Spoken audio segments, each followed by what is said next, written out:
जो वादा किया वो निभाना पड़ेगा। साहब, जो भी कहते हैं हम वो करने की कोशिश करते हैं। लो मैं हाजिर हूं आज फिर आपके साथ। लो मैं हाजिर हूं। मैं हाजिर हूं आपकी लव लाइफ, आपकी पारिवारिक, दाम्पतिक और मैरिटल लाइफ को ठीक करने के लिए, समाधान बताने के लिए। मैं हाजिर हूं ज्योतिषी समाधान लेकर के। आज मैं कह रहा हूं कि होली में कैसे आप लाभान्वित हो सकते हैं। जिनके जीवन से रंग चले जा चुके हैं, जिनके जीवन के रंग समाप्त हो चुके हैं, जिनके जीवन में प्यार का रंग फीका पड़ने लगा है या रिश्तों में रंग समाप्त हो चुके हैं, इस होली में हम उन्हें सातों रंगों से सराबोर करने आ रहे हैं।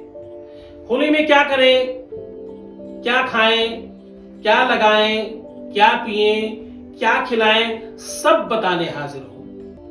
नमस्कार, मैं हूं आचार्य सतीश अवस्थी। आज एपिसोड शुरू करने के पहले हम आपको कह रहे हैं कि आज कोई भी व्यक्ति, जो लोग भी इस एपिसोड को देख रहे हैं, हर किसी की लव लाइफ में, हर किसी की मैरिज लाइफ में, रिलेशनशिप लाइफ में पूरा का पूरा बेनिफिट होने वाला है। जो लोग कनेक्ट होंगे वो भी, जो नहीं कनेक्ट होंगे वो भी। क्यों? क्योंकि हम सॉल्यूशंस आज अलग अलग कई एंगल्स पे बताने वाले हैं। आज का सॉल्यूशन बहुत बहुत बहुत स्पेशल होगा, बहुत खास होगा और आपके साथ होगा।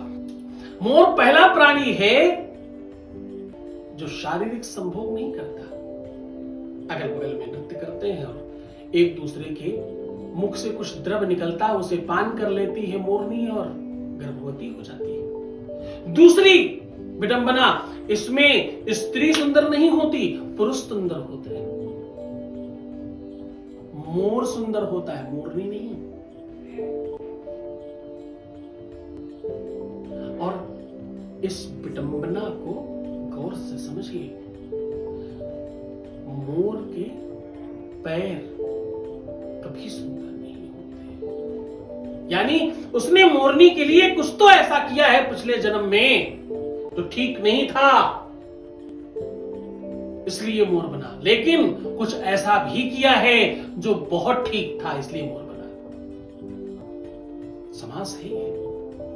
मैं आज आपको वेदांग सिखा रहा हूं प्रेम का, आज वो प्रेम गाथा सुना रहा हूं। आज मैं महा एपिसोड में तुमसे सीधा कनेक्ट होकर बातचीत कर रहा हूं और वो उपाय बता रहा हूं जो अकाट्य हैं। क्यों अकाट्य हैं? सूर्य ग्रहण, चंद्र ग्रहण, होली, दीपावली, शिवरात्रि, नवरात्रि, ये ऐसे पर्व हैं, इसमें किया हुआ उपाय बेकार जाता ही नहीं। और आज वो अद्भुत अलौकिक उपाय आपके सामने रख रहा हूं जिससे आपके जीवन में प्यार मिलेगा ही मिलेगा। होली में जो लोग भी अपने 20 के 20 नाखून काट कर हर नाखून को 2-2 भाग में बांट करके अलग अलग पुड़िया बनाते हैं। पहली पुड़िया होलाष्टक में जलाते हैं, दूसरी पुड़िया होली में जलाते हैं। ऐसा करने वाले व्यक्ति के जीवन में प्यार हमेशा के लिए टिक जाता है। क्यों? ऐसा क्यों? चूंकि हे गौरी शंकरार्धांगी यथा तुम शंकर प्रिय। आधा शरीर है ना उनका, हर शरीर में आधा पार्टनर है, आधा आप। हर व्यक्ति के अंदर एक स्त्री है और एक पुरुष है, आधा आधा शरीर। स्त्री तत्व भी सबके अंदर है, पुरुष तत्व भी सबके अंदर है। अब ये जिस भी तत्व की अधिकता होती है वो दर्शन में आ जाता है। जैसे जिसमें स्त्री तत्व ज्यादा है वो लड़की बन गई या महिला बन गई, जिसमें पुरुष तत्व ज्यादा है वो पुरुष बन गया। और जब ये दोनों तत्व समकक्ष हो जाते हैं तो व्यक्ति किन्नर बनता है। और ये तत्व जैसे थोड़े बहुत 19-20 होते हैं वैसे व्यक्ति का रूप, रंग, सौंदर्यता, उसकी का आकरण, आचरण, विचार सब कुछ उसी से वर्णित होता है, उसी से बनता है। कभी कभी स्त्रियों में थोड़ा बहुत पुरुष तत्व ज्यादा हो तो उनके शरीर में बिल्कुल पुरुषों के जैसे हेयर्स आते हैं। बहुत सारी स्त्रियों को देखा गया है कि उनको अपर लिप्स कराना बहुत ज्यादा पड़ता है क्योंकि उनके अंदर वो तत्व बढ़ रहा है अंदर अंदर। बहुत सारे पुरुषों में भी ये लक्षण देखे जाते हैं। स्त्री तत्व थोड़ा थोड़ा जब बढ़ता है तो दाढ़ी मूंछ कम होती है, आती ही नहीं है। शरीर में बाल कम होते हैं। जैसे जैसे इस तत्व का समावेश कम ज्यादा होगा, क्योंकि भगवान ने बराबर बराबर रखा है, आप अपने कर्मावली से कम ज्यादा कर रहे हो। ये दो तरीके से आता है। एक तो तुम्हारी पारिवारिक परंपरा से, कुंडली कहती ना, वंश दोष, कुटुंब दोष, ये वही है सारे। या तो तुम जिस कुटुंब में पैदा हुए हो, तुम्हारी आत्मा ने जिस कुटुंब को चुना है पैदा होने के लिए, शरीर ग्रहण करने के लिए, उस कुटुंब में कोई ऐसा दोष है। पहले से सुनिश्चित था कि तुम्हारी लव लाइफ में, तुम्हारी पारिवारिक लाइफ में, तुम्हारी शादीशुदा लाइफ में ये दिक्कतें आएंगी ही आएंगी। अब ये पहले से सुनिश्चित होता है, इसीलिए कुंडली मिलाई जाती है।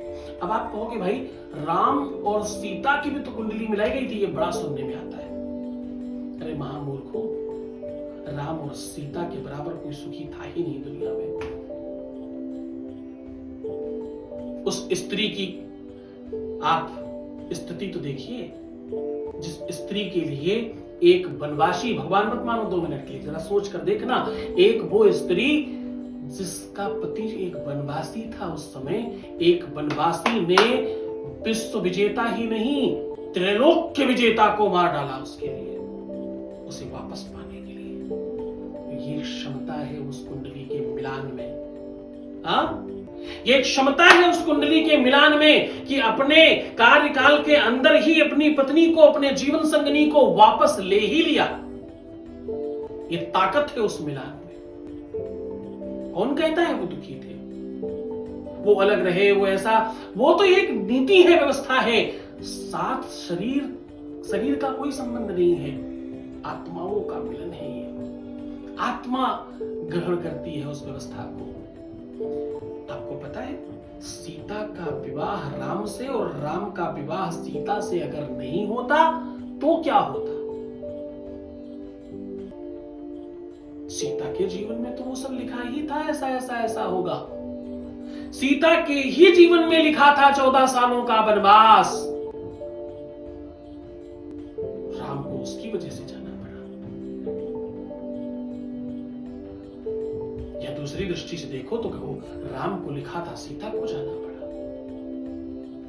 कुंडलियां इसलिए मिलाई जाती हैं ताकि आत्मा ने जिस शरीर को चुना है, जिस वंश, जिस कुटुंब को चुना है जन्म के लिए, उस कुटुंब के साथ संसर्ग बनाया जा सके, प्लस को माइनस से, माइनस को प्लस से मिलाया जा सके। ये विवाह की परंपरा है। लेकिन वो लोग क्या करें जिनका पार्टनर ही रेडी नहीं है? वो लोग क्या करें जिनका सामने वाला सब कुछ चाहता है पर शादी ही नहीं चाहता? वो ऐसा क्या कर सकते हैं? उनको क्या करना चाहिए? उनको करना चाहिए हर दिन पूरे के पूरे, ये जो होली तक का बीच का समय है, ये होलाष्टक सबसे महत्वपूर्ण टाइम है। इसमें 2 दिन भी मिल गए तो आप जीत जाएंगे। आप अपनी लकीरों में और अपनी नाखूनों में सरसों का तेल लगाना स्टार्ट कर दीजिए। सुबह दोपहर शाम जब याद आए तब लगाइए। दिन में एक बार भी सफिशिएंट हो जाएगा। जिस दिन होली जलेगी उसके एक दिन पहले हल्दी, केशर, ध्यान से समझना, हल्दी, केशर, ये दोनों की दोनों चीजें लेकर के थोड़ा सा दही और थोड़ा सा बेसन, इन सब चीजों को मिश्रित करके खूब पूरे हाथों में, लकीरों में, आगे पीछे सब जगह खूब लगा करके रगड़िए और अंतिम में अपनी नाभि में रगड़ करके उसका पूरा का पूरा कचरा एक जगह स्थापित कर दीजिए। और उस कचरे से पृथ्वी जैसा एक, पृथ्वी गोल नहीं है, ध्यान रखना, अंडे के आकार की है, वैसा एक लोंदा बना दीजिए। इस लोंदे को अपने ही ऊपर से 7 बार उतारना, 7 टाइम, बिल्कुल वैसे ही जैसे भावरें होती हैं, और इसे होली में डालकर आ जाना और ये कहना पूरी ताकत के साथ कि मुझे मेरे पार्टनर से विवाह करना ही है, और ये आप कराएंगे स्वाहा। और बहुत ताकत अगर चाहते हो तो इसी में हम होलिकाई नमः कह के डाल दीजिए। होलिका तब तक राक्षसी थी जब तक प्रहलाद के साथ नहीं चली। होलिका प्रहलाद के साथ चलते ही देवी हो गई, उसकी पूजा होती है। ऐसा करने से सामने वाले का मन मस्तिष्क परिणित हो जाएगा, चेंज हो जाएगा। तुम्हारी खुद की भी किस्मत में अगर नहीं लिखा है तो होने लग जाएगा। ध्यान से समझो, ये वो उपाय है जो हर हाल में लोग अपने पार्टनर को पाना चाहते हैं, जिनकी जिद है, जिनका काम 100% बिगड़ चुका है, इनका रिश्ता कोई ठीक नहीं कर सकता, जो हर जगह से हार चुके हैं, जिन्हें ठीक करना अब असंभव हो चुका है, ये उनके लिए बता रहा हूं। ध्यान से समझिएगा। आपको चाहिए थोड़ा सा बेसन, थोड़ी सी हल्दी, थोड़ा सा कच्चा दूध, पीली सरसों, राई, थोड़ा चावल, थोड़ा नमक, थोड़ी सी चीनी, ये 8 की 8 चीजों का मिश्रण बनाकर लोई बनाइए और उस लोई को अपने पूरे शरीर में निर्वस्त्र होके पूरे शरीर में घुमाइए, पूरे शरीर में स्पर्श करिए, रगड़िए उसको, गोल गोल गोल गोल गोल गोल गोल गोल गोल गोल घुमा घुमा के सब जगह स्पर्श कर लीजिए जहां जहां आपका हाथ पहुंच सकता है। इसके पश्चात अपने जो भी आपके अपने निजी वस्त्र हैं उसके अंदर इसको बंद कर दीजिए और बाहर से कोई भी एक नया कपड़ा लेकर के उसे रैप करके चारों तरफ से बांध दीजिए और अपने ही चप्पल से इसको 7 बार मारिए और होली में जलने के पहले लकड़ियों के बीच में डालकर आ जाइए।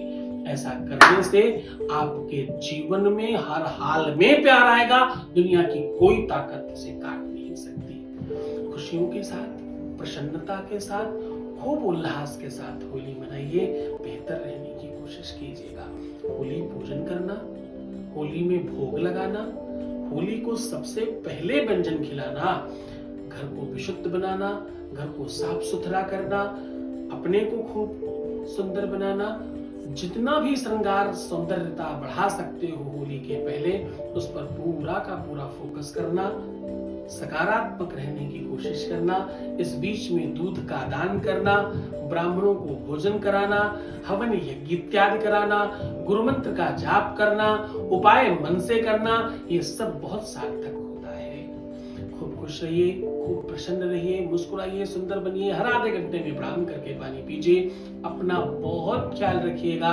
मैं हूं तुम्हारे साथ। रोना मत, परेशान मत होना, दुखी मत होना, उल्टा सीधा मत सोचना, नेगेटिव बिल्कुल नहीं सोचना, हर हाल में अपना ख्याल रखना। मैं तुम्हारा पूरा ख्याल रख रहा हूँ, तुम्हें सिर्फ अपना ही तो ख्याल रखना है। मैं तुम्हारा, तुम्हारे प्यार का, व्यापार का, परिवार का, सबका ख्याल रख रहा हूँ। ओम नमः शिवाय।